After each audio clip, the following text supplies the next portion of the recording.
In today's video, I'm going to teach you how to quickly create a running total in Google Sheets on desktop. A running total is a cumulative sum that adds each new value to the total of all previous values. It's perfect for tracking sales, expenses, or any numbers where you want to see how they add up over time. I'll walk you through a simple method that's easy to set up and modify. Start by entering your data in a single column. In this example, we'll imagine your numbers are in column B with a header in B1 and your first data value in B2. If your data is in a different column or starts on a different row, that's fine. Just adjust the cell references accordingly as you follow along. Now, set up a column for the running total. Let's use column C.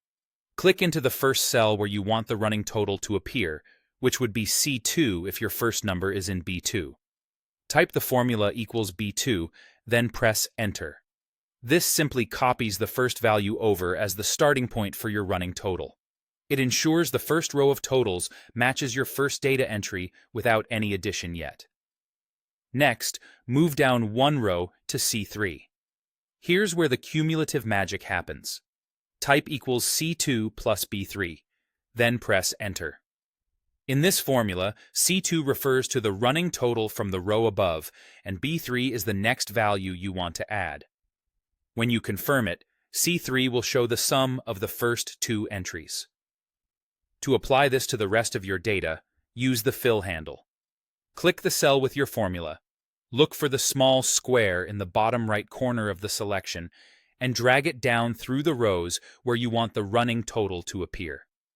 As you drag, Google Sheets automatically adjusts the references for each row, so C4 will add C3 plus B4, C5 will add C4 plus B5, and so on. If your data is contiguous, you can also double-click the fill handle to autofill down the column. That's it. The running total column now shows a cumulative sum for all your values. A quick tip. If your numbers represent money, apply the appropriate number or currency format to make the totals easier to read. And remember, if you sort your data later, the running totals will recalculate based on the new order. If your data grows over time, just extend the formula down as you add more rows. This simple setup keeps your totals accurate and effortless.